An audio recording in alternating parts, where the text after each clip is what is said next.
All right, everybody, welcome back to another episode of the Lasting Learning Podcast.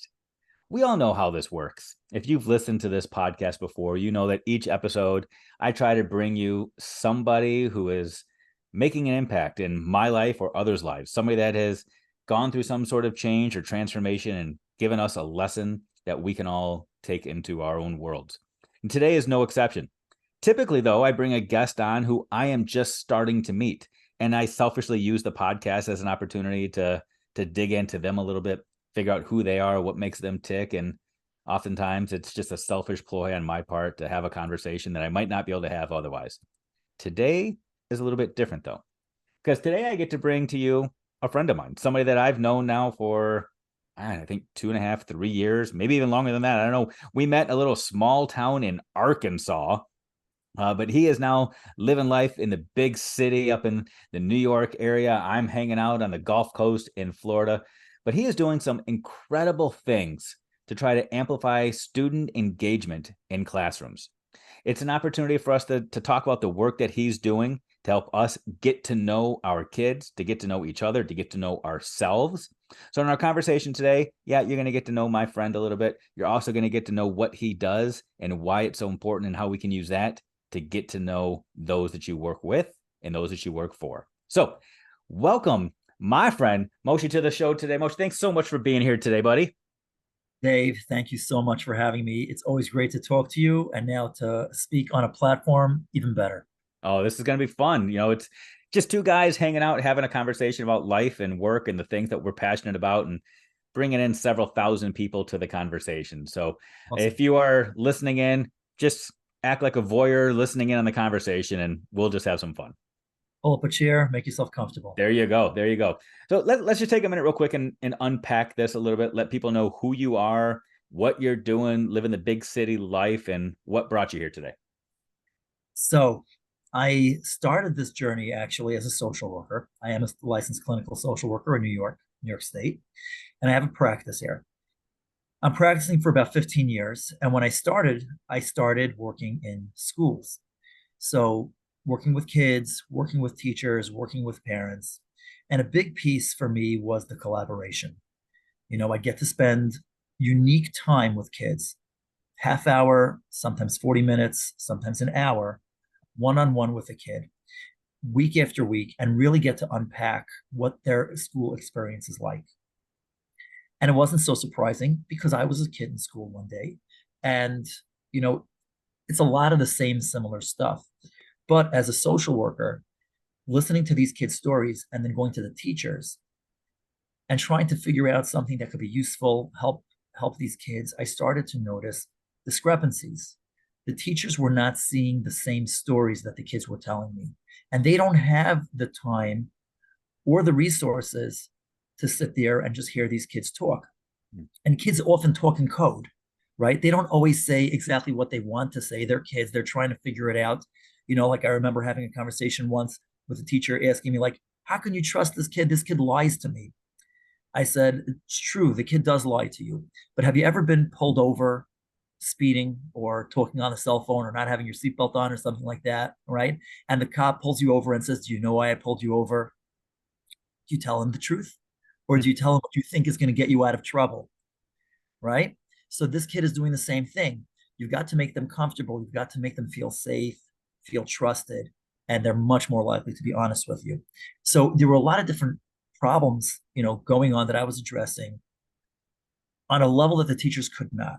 I'd sit in on teacher parent conferences, and this was a very, very common thing. Teachers talk a tough talk amongst their peers, and that's great. But once you put a teacher in a room with a parent, I've developed this saying, no one's ever gone into education because they love working with parents, right? That is nobody's favorite activity. Parents come in nervous to talk to teachers. I had the same experience talking to parents, they don't this complaint, that complaint about the teacher.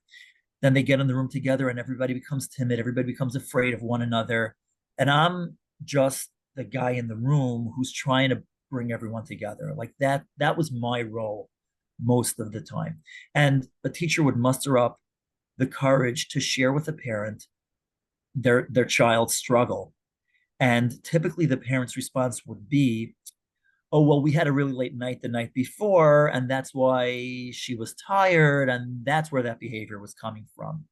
Completely missing the point that this is just an anecdote of a representation of something that happens all the time, right?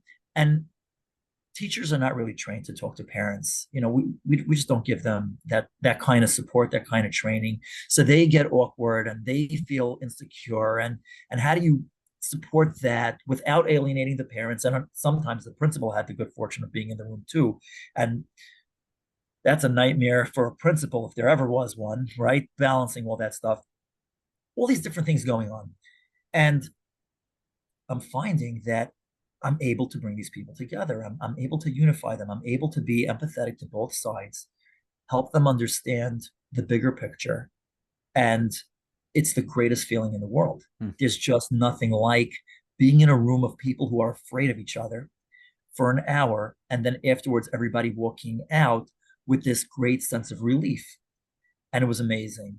And after about a year of doing this, I started putting together some thoughts of recurring themes, like what are the common themes that are constantly coming up.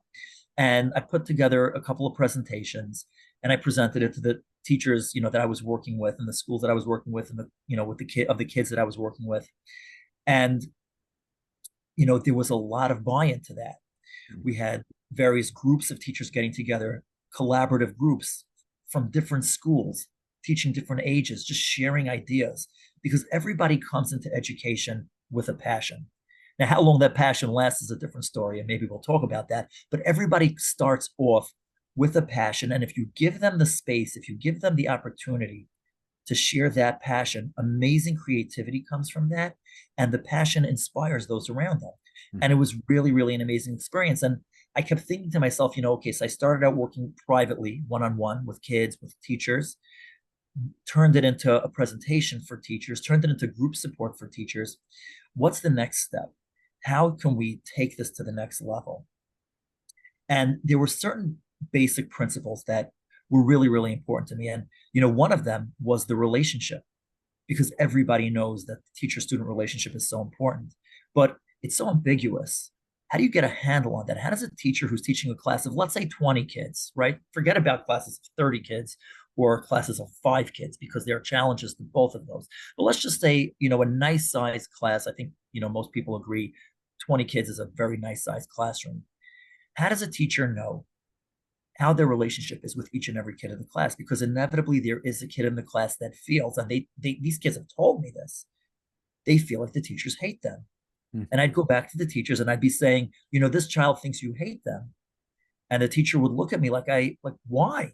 What did I do? What did I say? Right? It's so This is one of the reasons I like talking to you. Number one is because you've got so much wisdom, but your conversations about other people cause me to pause and reflect on my own life. So if I can just interject real quickly, sure.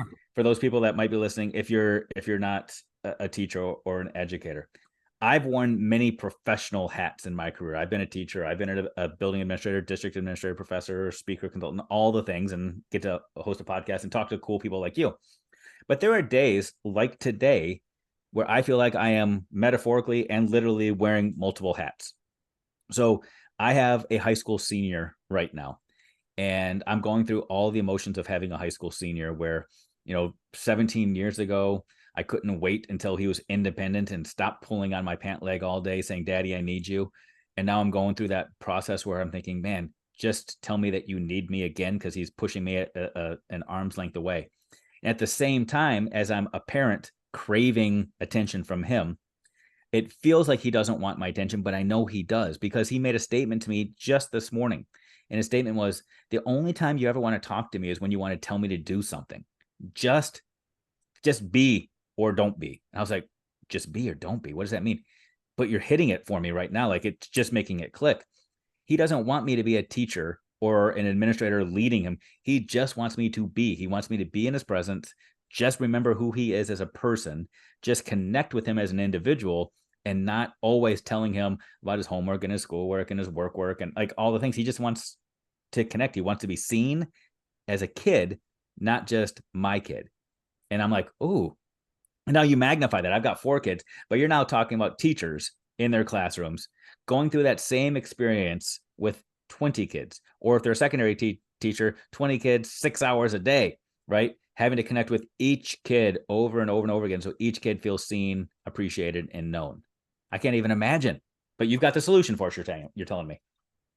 Right. So here's what happened, right? And it really started even way back years ago. I can't even remember when this happened, but I had been enamored by Malcolm Gladwell's book Blink. Mm. Right? I was enamored by this book. The first chapter, which I believe is called The Theory of Thin Slices or something like that. He brings a story. Do you have the book? Are you I about do. I'm to looking on my shelf right now. Yeah, I'm going to go grab it in just a second here. Okay. Chapter one is about a fellow named John Gottman. This was my first introduction to John Gottman. I recently had the great honor and pleasure of meeting him in person. He did a 2-day seminar locally here in New York, Long Island, and I got to spend some time with him and hear a lot of his wisdom. But Malcolm Gladwell is writing about John Gottman's unique ability to watch a couple argue for 3 minutes and with over 90% accuracy predict if that couple will still be together in 10 years. Okay. Now, this was so fascinating to me because if you can watch something, if you can get a thin slice of something like that and be able to predict something that is so complex and so rich and so profound, like, wow, that's phenomenal, right? And I started thinking about that. Now, how does he do it? I'll share with you how he does it. They simply count. It's so simple. It's amazing. They count the number of compliments and criticisms that are given during this 3-minute argument. Okay. Now, what they have found, and they've been studying this for, if not 50 years, close to it, they have found that couples in a strong relationship that will last more than 10 years, even when they argue, give 5 compliments to every criticism. Okay. 5 compliments. Now, when I tell this to people, to married people, people in relationships, they're like, "Oh no, I don't do that. Not in my. I don't have any hope for lasting 10 years or longer."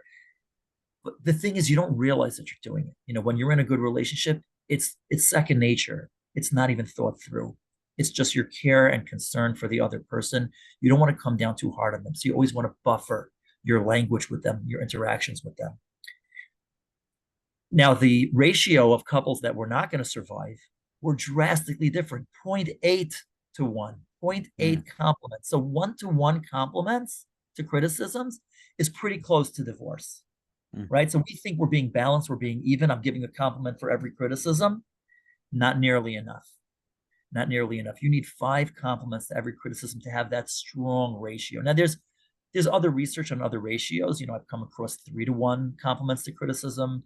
I've come across 7-to-1 compliments to criticism. I think PBIS focuses on a 4-to-1 compliments to criticism. So there are various different ratios that are important, but this one really jumped out at me. And in those early years of my career of working in the schools, I started to think about how that plays out in a classroom environment. And So especially, I go ahead. want to ask a question real quick, and maybe you don't have the answer to this, but it's the statistics geek in me is pulling, and I got to respond to it. Right? It's this correlation causation. It's easy to give compliments to somebody that you like, right? It would be easy for somebody to say, yeah, well, those people are going to last, and they're giving compliments because they actually enjoy each other. And maybe the people that are criticizing each other wouldn't have lasted, and that's why they're criticizing each other. It's hard to give compliments even in the midst of displeasure or disunion.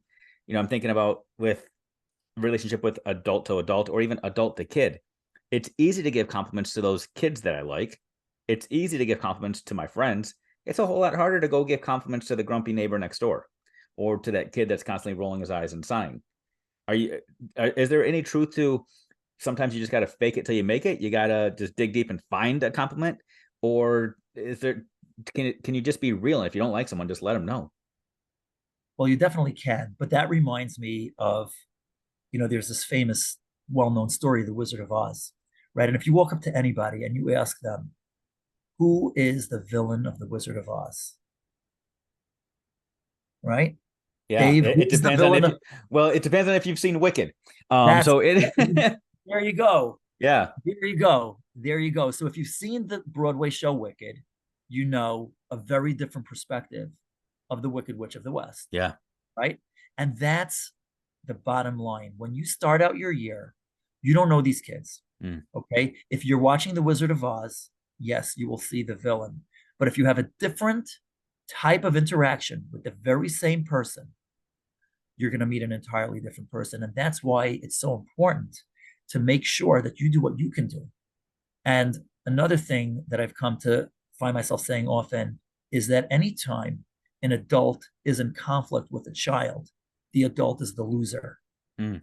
Because as the adult, you can control that environment. You can control that interaction. You can proactively make sure that your interactions with a particular child is more positive than it is negative. Mm-hmm. And if you know that a 5-to-1 ratio or even a 3-to-1 ratio, or even let's just stay out of negative territory, let's just not allow that more of my interactions with any child in my classroom should be negative than positive. Let's just not allow that. Mm. As negative as I need to be, offset that.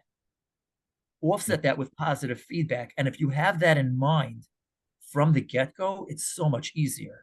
And if you Absolutely. have a tool to track it that helps you know who needs that, it makes it so much easier. And what I realized is that teachers whose kids felt they had a bad relationship, number one, they didn't even know. Most of the Mm. time, they didn't even know. Number two, they didn't even know what to do. Like they thought that they would need to treat them to something or like bribe them or reward them.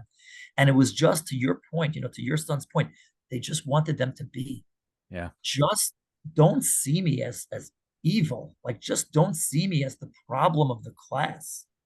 And so that ratio, and again, to what I was about to say, was how does that play out in the classroom? The kids who are struggling are getting way more negative than positive, right? We're not even tracking positive interaction unless it's some reward system. Mm. And that leaves all of those kids who are not earning the rewards vulnerable to being portrayed as the Wicked Witch of the West. Ooh, that's powerful. That's powerful, and you're spot on. We've got to be the adults in the room with every interaction. Otherwise, we're just perpetuating what's already there, and our job is to go in and change destinies. You're reminding me, 6 or 7 years ago, I had my first viral moment with social media, where I was talking to a buddy of mine. I don't know if you've met Brian Mindler or not, but he does a lot of Okay. work with positive behavior and student support. And we were talking, and I mentioned to him how in my school we were changing the data that we were tracking, and instead of chasing academic proficiency scores, which was a byproduct that ultimately mattered, instead every day I was expecting my teachers to have 50 hugs or 50 fist bumps with 50 different kids. And I would just go up to kids in the hall and ask if they had been interacted with throughout the day to try to track it. But I had no mechanism to actually track if that was happening. And my goal was simply, we were in a turnaround school where we were serving an underserved population where these kids, 40% of them had a parent in jail, where they all lived in housing projects, and they just wanted to be seen as kids still. So we changed it and said, that's the number we're going to track. But again, it was me fictitiously walking around with a clipboard saying, does everybody feel seen? Does everybody feel like they're valued? But I guarantee there were kids that were slipping through the cracks. I guarantee there were kids that weren't getting. I guarantee there were some teachers that were going up and giving the same fist bumps to the same hugs to the same kids every single day because they had natural relationships with those kids. They were kids that they felt connected to. And then there were other kids that were probably just walking down the hall unseen. And looking back on it now, 7, 8 years later, I'm like, oh, what happened to those kids? I wonder. I wish I could have come up with a better system to track it and truly measure and make sure that every single kid was being seen. Enter you and Yes. your magic, and the magic I wish I would have known about a decade ago. So what is this magical formula that you've got? You're saying you've got the solution to this? So here's the thing. I don't want to be so bold to say that we've got the solution to everything.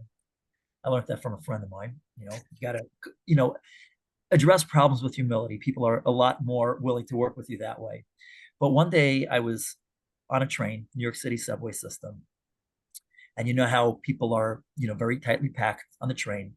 And I was standing really, really close to someone who was sitting playing Subway Surfer, popular, smartphone game, right? Which I had played many, many times. I'm not that good at it, but it's kind of addictive.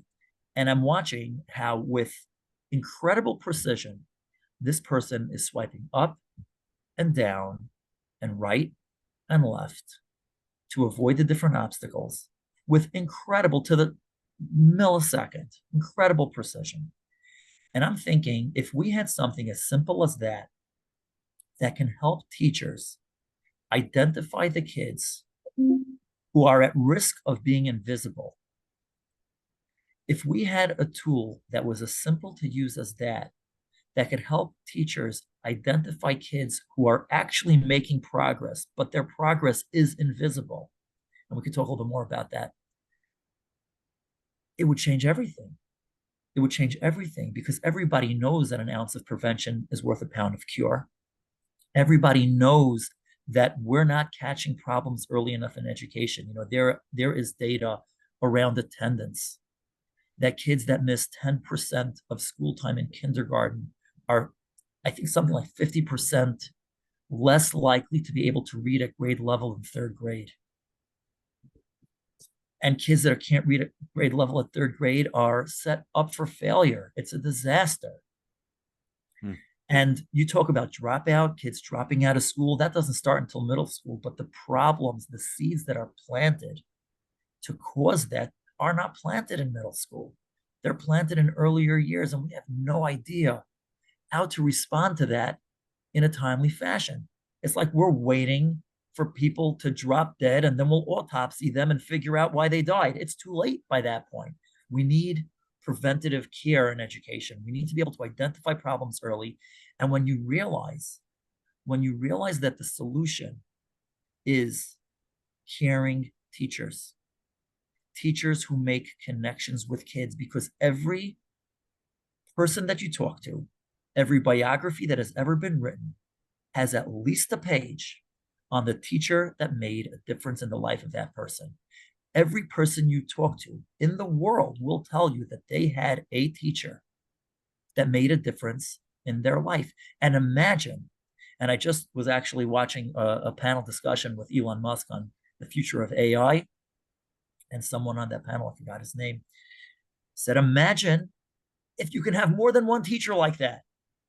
How would that change things? Imagine if every teacher could be like that. Well, of course not if you don't have the right tools to measure what you're doing. And of course not if you're underestimating the value that your presence brings to the classroom, right? I love what your son told you. He just wants your presence. He doesn't want your guidance even necessarily. Of course, he needs it from time to time, but they just want the presence. They just want to be acknowledged. They just want to be seen. So we created a tool, Classtars, that has, we keep refining it, the simplest user interface. It basically works like Subway Surfer. You swipe up, down, right, and left.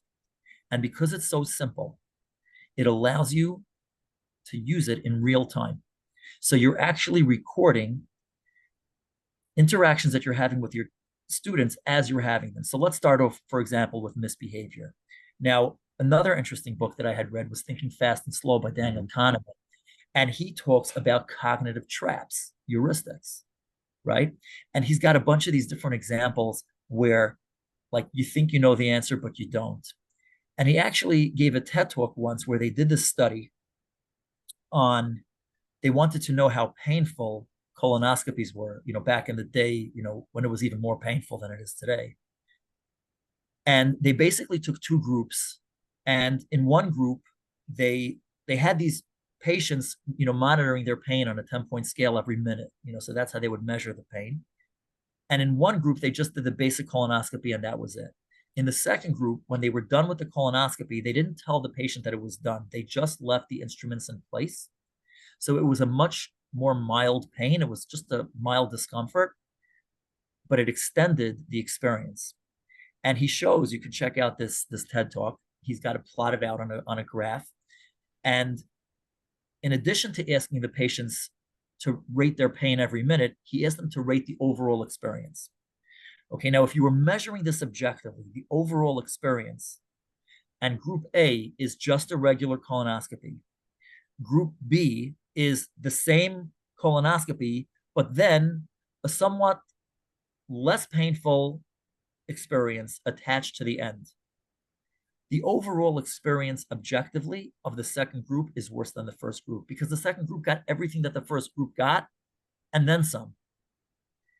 But they didn't report it that way. The people in the first group reported a much worse overall experience than the second group because their ending was much more intense. Because the second group's ending was much more mild, their memory of the experience was much more mild. Okay. And this is a conflict between experience and memory. And how many times have we had where we talk with teachers, and I'm not blaming teachers because our brains are wired this way. You got to understand this is not a deficiency in a particular individual. This is the hard wiring of our brains where a teacher says, this kid's just not making any progress. I remember coming to a school one day and I met the principal at the door and he said, you better go to my office because Johnny is there and he's crying hysterically and he needs you. He's waiting for you to come. And I come into the room and he's there, literally his face is red, tears running down his eyes. He's in fifth grade, I think, at the time. And I said, what happened? He said, I blew it. I said, what do you mean you blew it? He said, I got sent to the principal's office.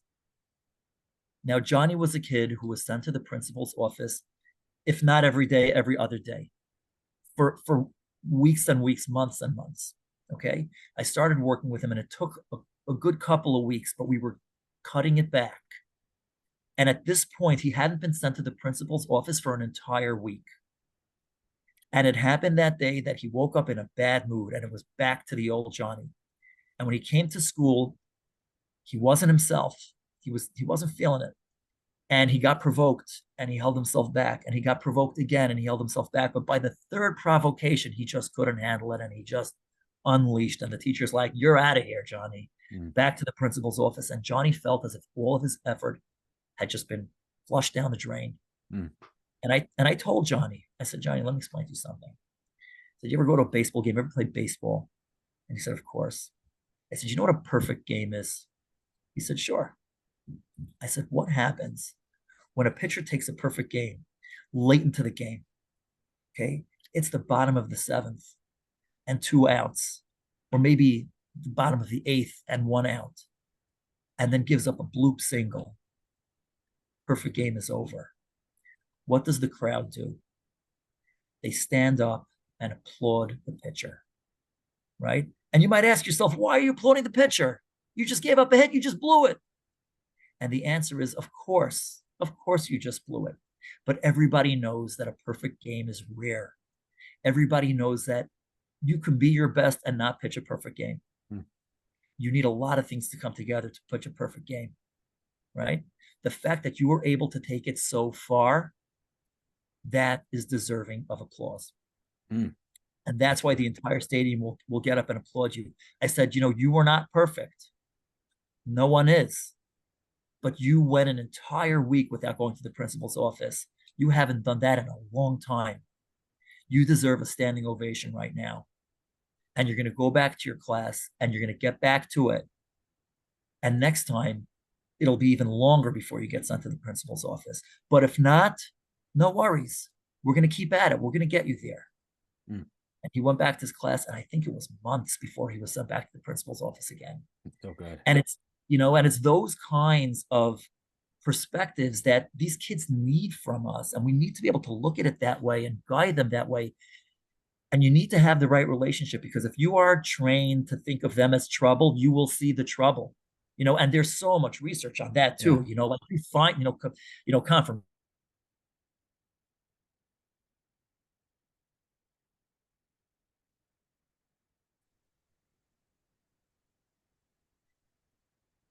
And so what these kids need from us is to be able to reframe their challenges as success.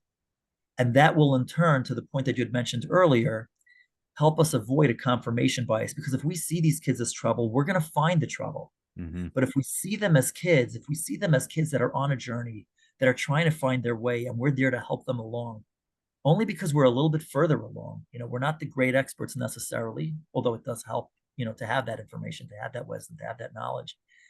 But we can reframe their challenges. We can reframe their failures into growth.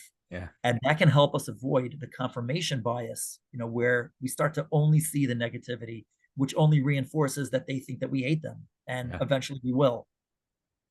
Yeah, you're making me think about a couple of things. Number one, I've shared before that when I would interview teachers, and I've had the opportunity to hire several hundred teachers in my career, there are always three standard questions that I would ask. But one of the questions that I asked at every interview, which was probably actually the hardest question that I asked at any interview, was, how do you determine if it's been a good day or a bad day? Right. And that question causes so much panic and so much reflection and so much wonder. And and I asked that question because I want to know, how do people truly process what their day, and how do they reflect, and how do they grow? And there are so many teachers, I think, that fixate on that one moment or those two moments or the end of the day compared to the beginning of the day. And it's hard for us to look at the recency bias, let alone our own confirmation bias. And we focus on the thing that happened at the end versus the thing that happened at the beginning, or that one moment that we continue to replay in our mind and think about all day long, as opposed to the thousands of other moments throughout the day that have tremendous value attached to them. And it's nice to know that we have this tool that we'll start to talk about in just a second in a little bit more detail, that allows us to start capturing multiple moments throughout the day. It gives us an opportunity to truly quantify the unquantifiable, and allows us to look at multiple moments so that we can really circumvent all of that. And I think it's also important that we get ourselves to this place where we're not just preaching and teaching to the amens and getting ourselves defensive before we get reflective, right? I was guilty of this as a teacher and as an administrator. Even now in what I do, you get one or two people in a crowd that start nodding their heads in agreement, saying amen to your preaching, and you think everybody's tracking with you. And I know there are times where, as teachers, they might do the same thing. They have one or two kids that are tracking with them, one or two kids that are always raising their hand and speaking up, one or two kids that are always involved, and uh, making that teacher feel like they're reaching everybody because a couple of people are nodding their heads and saying amen. And the reality is, there may be a couple of kids that track everything you say.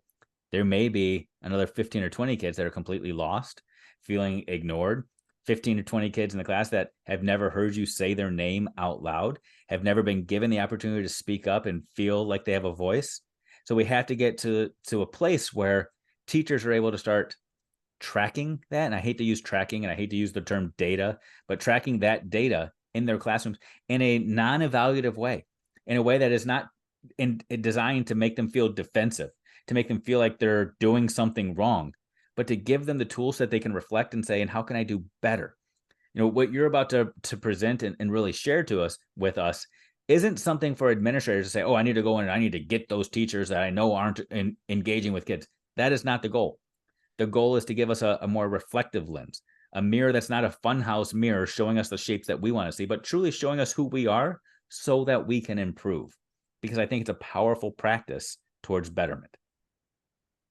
You're absolutely right. And I love that question that you would ask your prospective hires of how you reflect on a good day, because I think about that a lot, but from the beginning of the day, Mm. meaning when you're setting your goal. When I talk to teachers, I'll ask them, when you're about to walk into your classroom, what is your goal for today? Like, what are you going out to accomplish? Now, obviously, there's the lesson plan that you spent a lot of time preparing, right? But you know that kids are going to get in the way of that.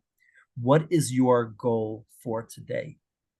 And I get a similar kind of reaction as you do, because we, like I said before, and everybody comes into the field with passion, with excitement, but then like the kitchen sink is thrown at them, like, you got to do Mm. this, you got to do that, you got to do like 1,000 other things. And if you're not careful, you can forget why you came here in the first place. You could just get caught up in all that stuff. And because there's so many demands placed on teachers, very often we do forget why we're here. And when we do, that's when you're really running into trouble, because that's when you get the burnout and the, and I don't even want to start to talk Right. about that. That's really, really rough.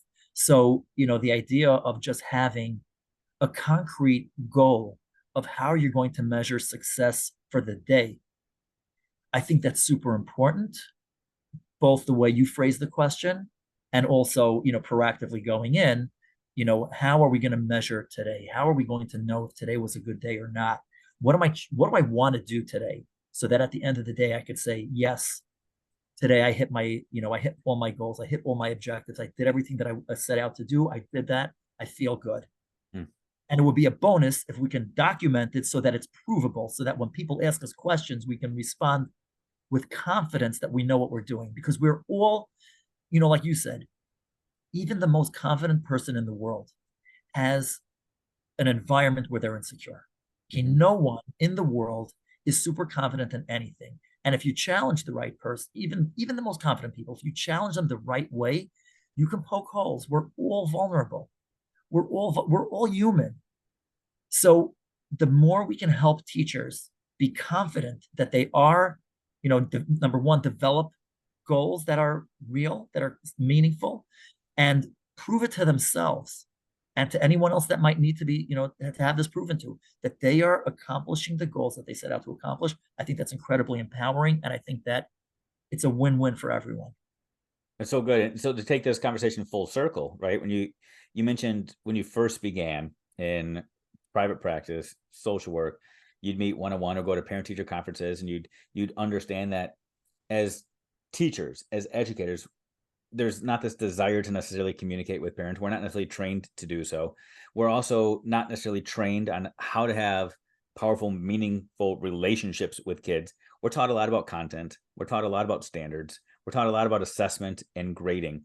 But yet we also know that without relationships, without communicating with parents and stakeholders, all that other stuff is worthless, but yet we're not trained how to do it.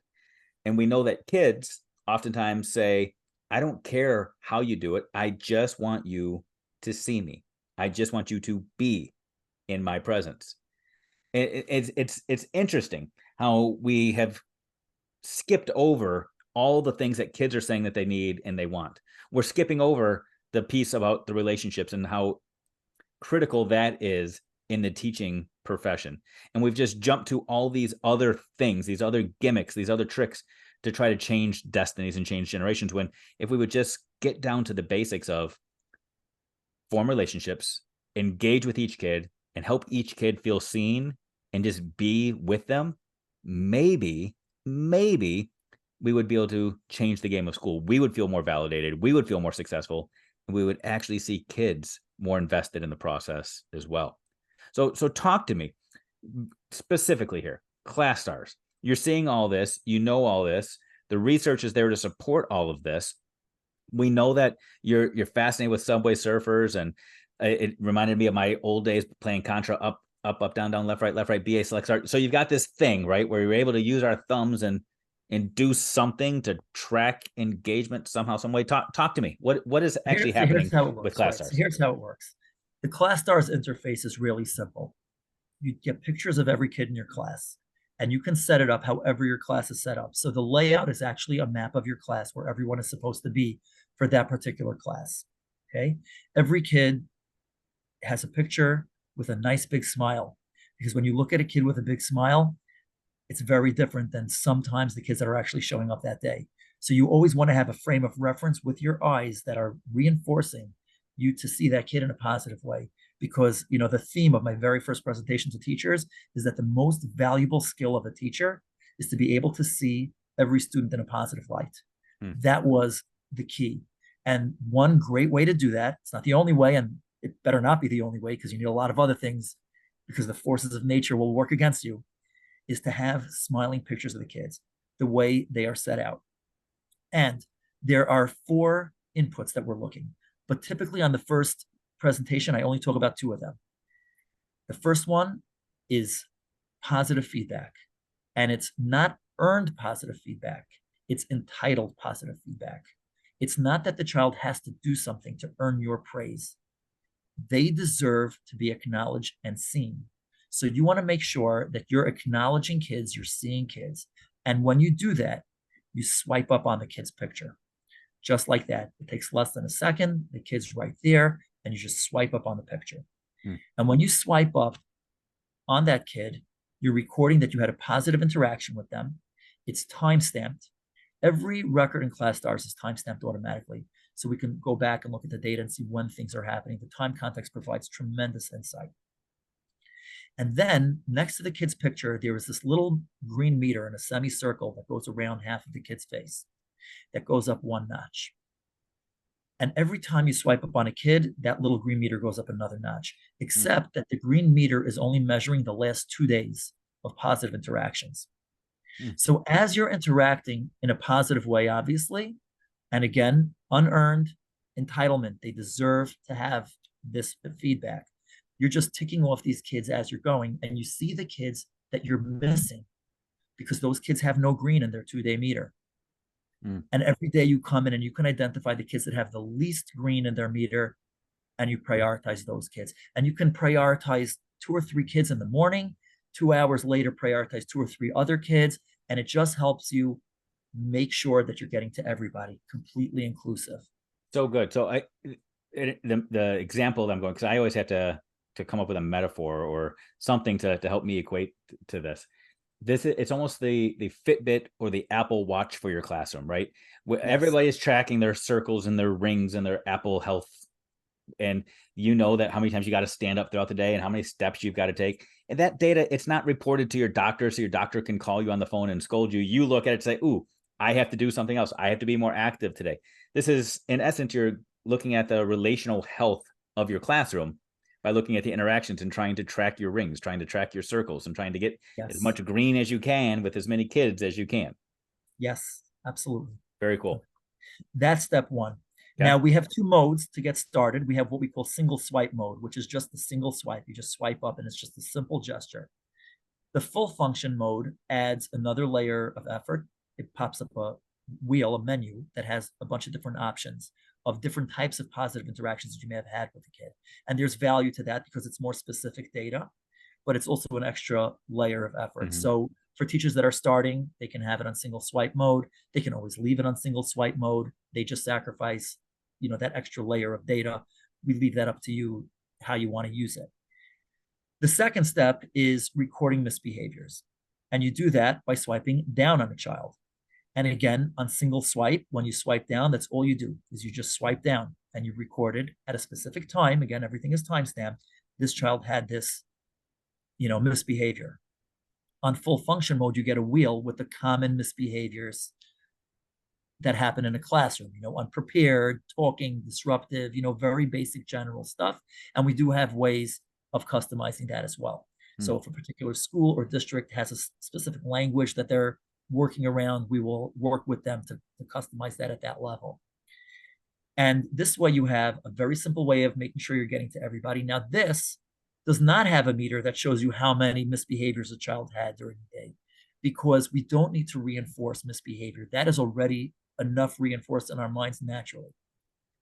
But what we do want to know is, going back to the Gottman research, the ratio of positive interactions to misbehaviors. Mm-hmm. So for that, every child's picture has a circle around it, a complete circle Mm-hmm. that in the beginning is gray, has no color. The first swipe up that you give will turn it orange.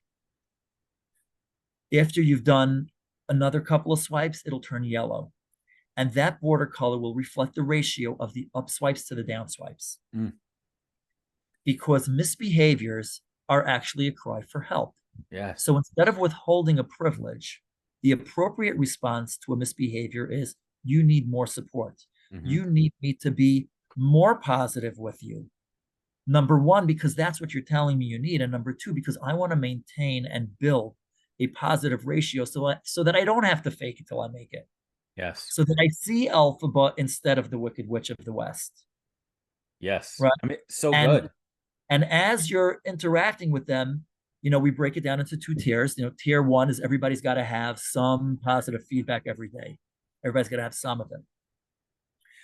The second thing is to have the ratios to make sure the tier 2 kids are the kids that are struggling. They're reaching out for help. And we want to make sure that they're seen adequately, that they're getting extra support. And that's the tier 2. I just need to pause for 1 second. No, you're good, because at my door. Yeah, you're good. We got.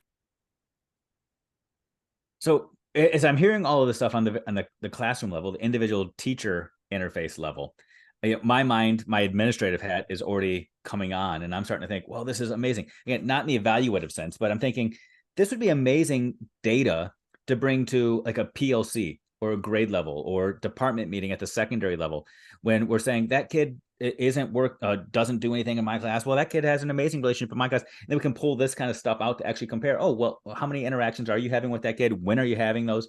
What kinds of differences are we seeing? I'm thinking through the special education lens as well, for kids that might have behavior plans, or if there's a behavior coach in a building, to be able to access and see trend data, to see when these positive interactions are taking place, how many are taking place, which teachers tend to have the most positive interactions with those kids or that kid, to be able to determine schedules. But also just on that individual teacher level, for individual teachers to, again, track their relational health in their classroom, to look at their own little personal Fitbit to say, is every single kid getting positive interactions from me? Or am I just giving them all a high five at the door, and every single kid at the beginning of every hour is getting that positive interaction, and then I just teach? Or am I seeing it happening holistically around the classroom? This is just such a powerful data set that you can collect, which is, it's good to collect the data, but if it doesn't lead to change or doesn't lead us to do something with it, it's just more data that we're collecting for no good reason. So my mind is already going into the implementation phase of this, and I just think there's so much power behind the stuff that we're collecting. So cool. Yeah, the data needs to be meaningful. Yeah. I think we need to start attaching the word meaningful to the word data every time we use it, because And there is so much meaningless data and we yeah. just get caught up in it because it's data. But if it's not meaningful, what are we doing with it? And meaningful and actionable. Take it and do Yes. something with it. I mean, if you're just doing it to process it and analyze it, do something with it. I think that's so Yes. good. And I think even through the lens of this podcast is data. This podcast is, it's information that people are getting, and they're hearing this and thinking, okay, it's another cool product by an amazingly smart guy that's talking about some very cool authors and some books that I've read before. But this has to be actionable on their part as well. They have to be able to take action and say, ooh, I want to learn more. This is something that I could use. And in the show notes, I've got access to all the things and all the places and all the websites. But for some people, that's too much of an action step to ask them to scroll down. So how can people get in touch with you and Classtars and find out more about this? Well, they could definitely check out our website, classtars.com. And Classtars is spelled with two S's in the middle. So it's one word, CLASSTARS.com. There's a form you can fill out to contact me, but I'll give you my email address and you can email me directly, and we can set up a demo with your school and find a phase one package that works for you. So my email address is moshe@classtars.com. It's as simple as that. And shoot me an email. We're happy to talk with teachers. We're talking with teachers and school leaders across the world all the time. So we're happy to bring on some more. And that's just the best way to get started. And there's so many different ways that this can be used. I mean, we've spoken about some of them here, but again, going to the invisible progress idea, you're collecting behavioral data that you can watch change week over week. You can see if interventions are working or not. I know I speak to teachers and I ask them, how long does it take to know, typically in your school, when you implement an intervention, how do you know if it's working or not? How long does that take? And it could take weeks. And I'm like, well, you're missing out, because Classtars brings it down to days. Like, you'll know in a couple of days, like if the behavior patterns are not changing, you'll see that immediately, because we have charts that plot the behavior along timelines. You can see it. You can see it in full color, in Technicolor, like they used to say, when that was a thing. Oh, it's so good. So good. If you're listening to this right now, I'm going to challenge you. Number one, self-reflect. Figure out, do you have room to grow in this? And the answer is yes, you do, because we all do. We could all benefit from a reflective lens to say, how much human interaction am I giving each? There's a difference between reaching each and every. If you want to reach every, you've got to reach each. So this is a great way for you to reflect on, am I really reaching each? And am I reaching each in an equitable way? Not just an equal way, but an equitable way, giving each kid what they need in the time and the fashion that they need it. Classtars is there to help you reflect on this, to help you collect the data in a very real way, in a personal way, where you are in control of the swipes up and the swipes down. So I would say reach out to Moshe, reach out to Classtars, reach out to all of the guys that are in there doing all of this magic, and see if they can come up with a customizable package for you that works for you, your class, your school, or your system. Moshe, it's always a pleasure hanging out with you. You are brilliant. You talk the talk. You speak in a way that I can relate to. You always make me reflect. And I'm hoping and I'm praying and I'm confident that the listeners got some amazing value out of this as well. So thank you so much for your time. I hope so. I hope so. And thank you, Dave. It's always a pleasure talking with you too. Thanks for bringing me on here and can't wait to talk to you next time.